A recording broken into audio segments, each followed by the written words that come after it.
Okay, in our review of the evolution of Jewish law of halakha, we got to Maimonides. Just to recap, Rambam, when he wrote his Mishneh Torah, Yad HaZakah, the 14 books, his argument to justify why it was needed, he said that the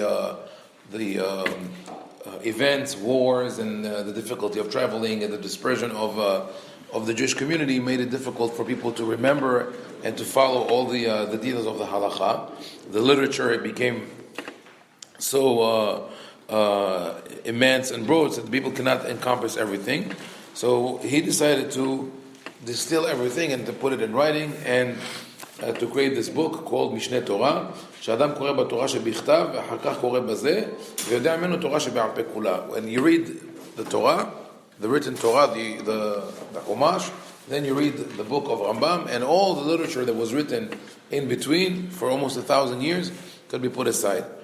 And that obviously created a lot of tension and discord, because people said, how can you just cast aside all these other sources? And they were also upset at him for not quoting his sources, because they said, if you don't say what you rely on and where you take it from, we cannot argue with you. There's no way that we could have a debate or to explain our opinion. And that is what Ravad, Rabbi Avraham ben David of Provence, did. The first thing that the book came out, the writing of Rambam, the Ravad set out to write his arguments against it.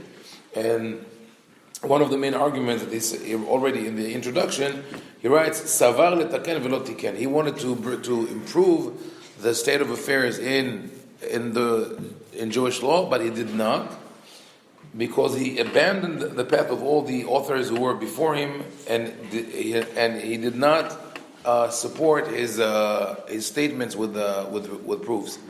And as a matter of fact, it happened that he himself forgot what was the source of his decisions. There was a case where we mentioned yesterday, Rabbi Pinchas of Alexandria, Dayan in Egypt, asked Maimonides, asked Rambam, what is the source of a specific halakha? Why did you rule like that? And in the letter, and Rambam answers, he says, I was wondering for several hours, I couldn't find the source of my own decision, of my own halakha. And that means that he didn't, not only he didn't put notes in the book, he didn't keep notes for himself. It was, a lot of the process was done by heart, and he just wrote down the distilled halakha. And that's why there was such opposition towards Maimonides. And he says, why would I, Ravad concludes, Rabbi Avraham ben David, he says, why would I rely on his decision when I'm not given an option to have my own analysis?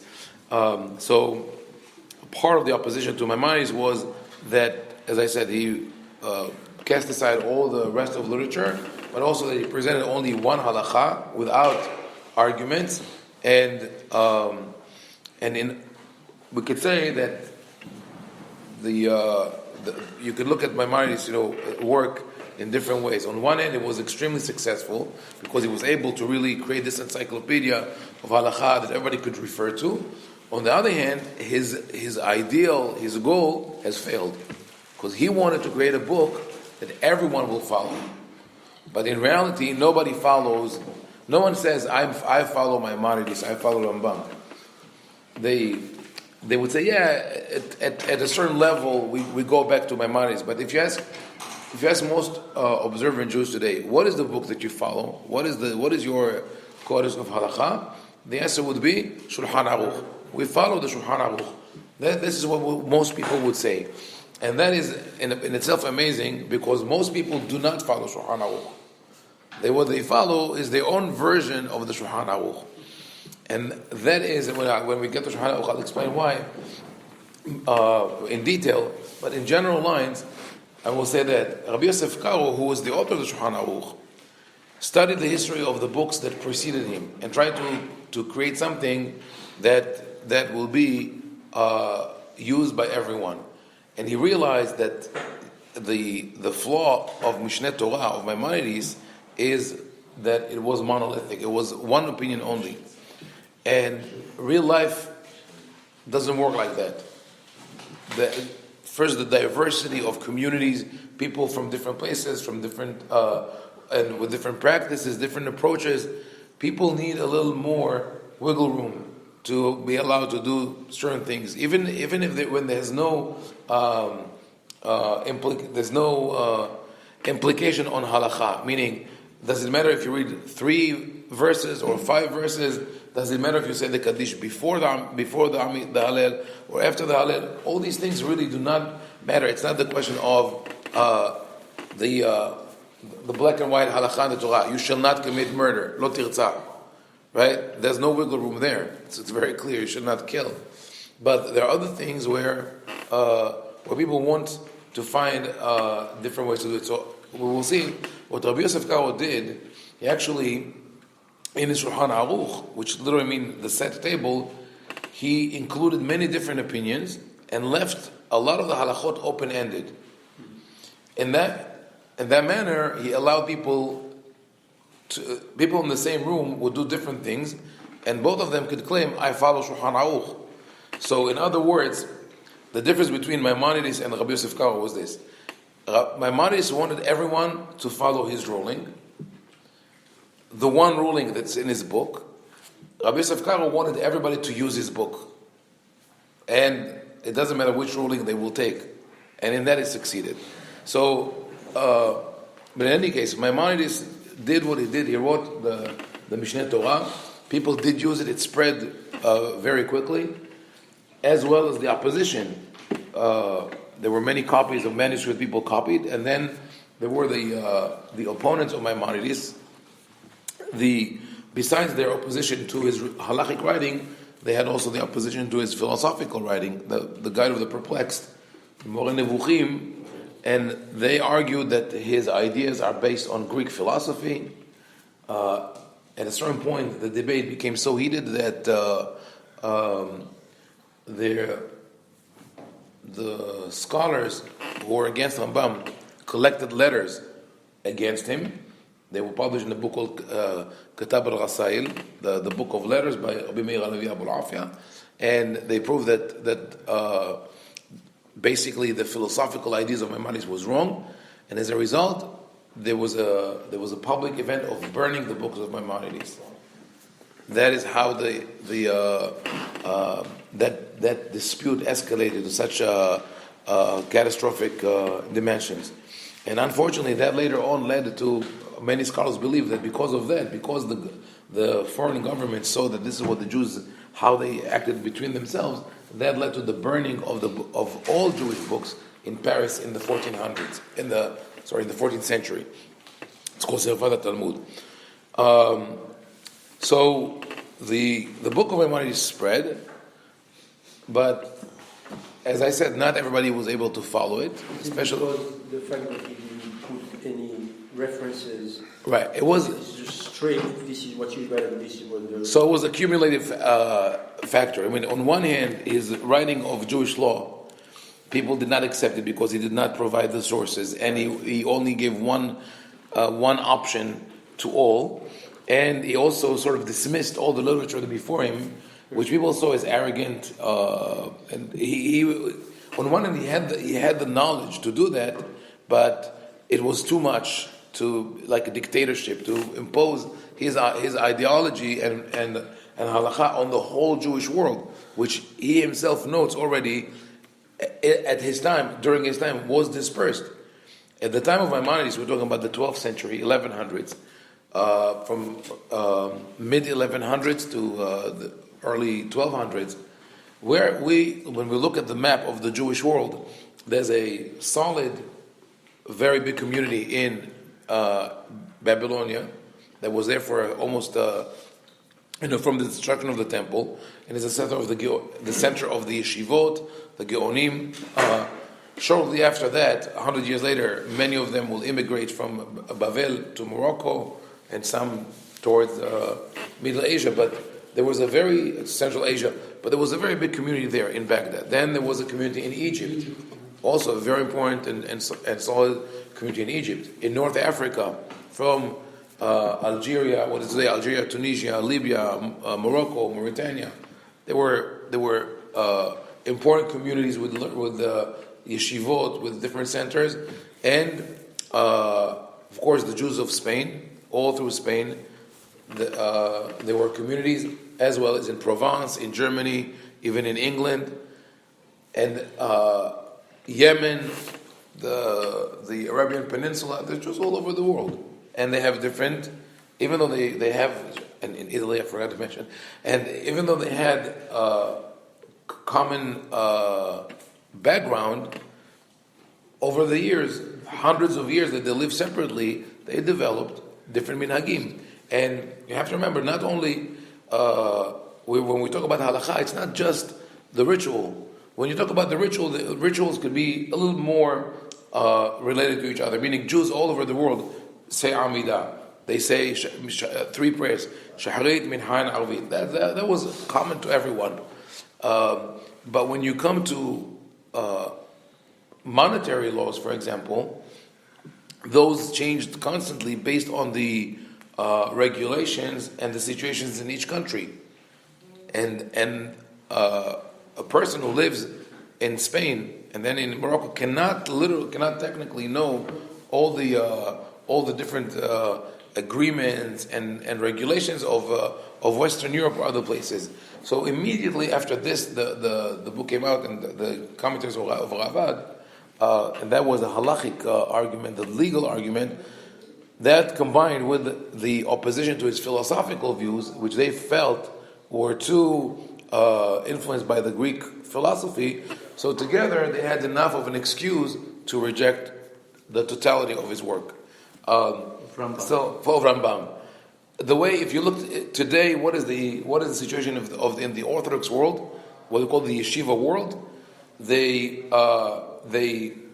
would study the halacha, but not the philosophy. If you go to a classic Ashkenazi Litvak yeshiva, you see that Rambam, not only they study Rambam, this is the core, alongside the Talmud, this is the main book that they study. Why? Why is it so important in the Ashkenazi yeshivot? Because they don't really study for the purpose of deciding the halacha. It's just a mental exercise.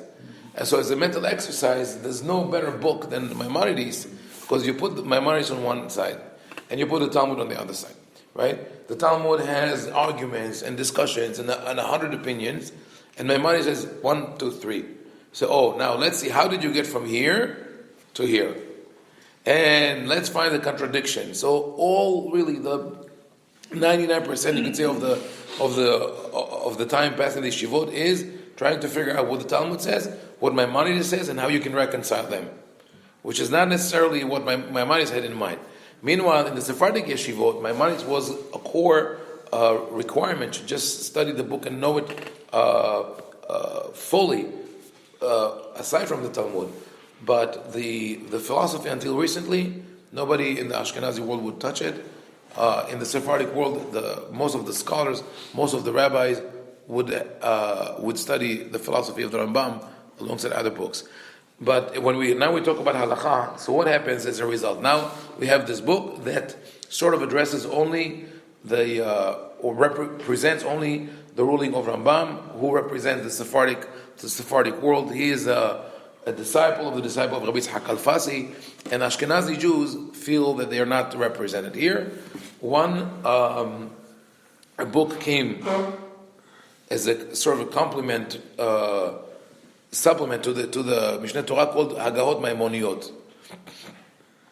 It was written by one of the students of Rabbeinu Asher ben Yehiel, and this is the next important figure that we have to know of. Rabbeinu Asher ben Yehiel is known as in the acronym Rosh, Harosh. And his son is Rabbeinu Yaakov ben Harosh. Not Moroccan. He's not the Moroccan ben Harosh. That's Harush. It's written with Vav. It's written with Aleph.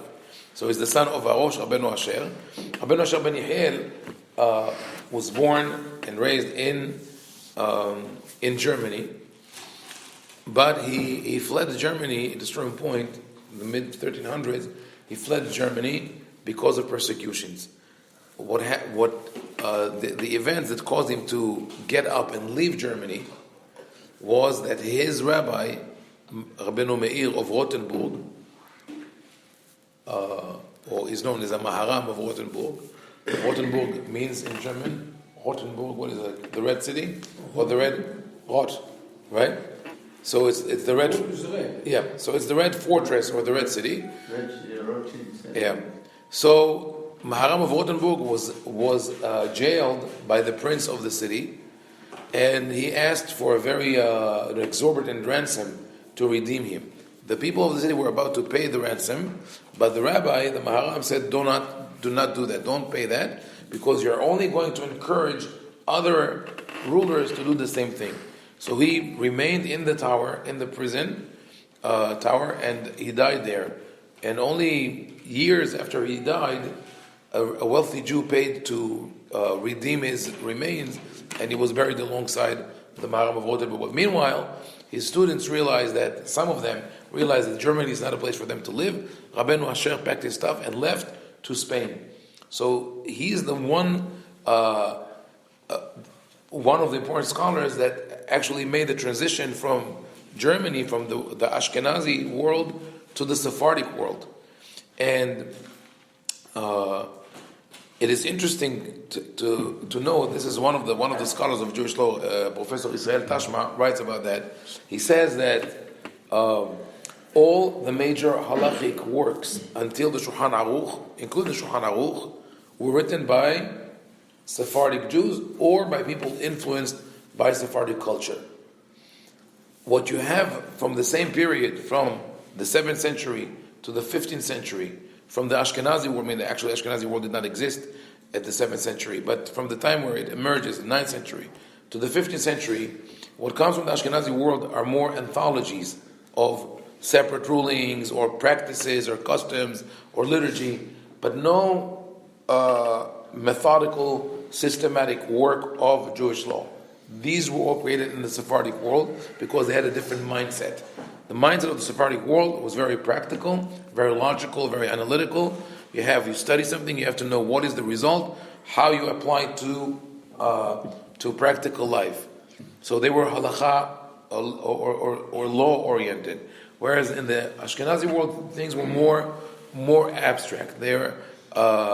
When they would come to a dispute or a debate, they would say, you know what, let's try to find a way where we could satisfy everyone.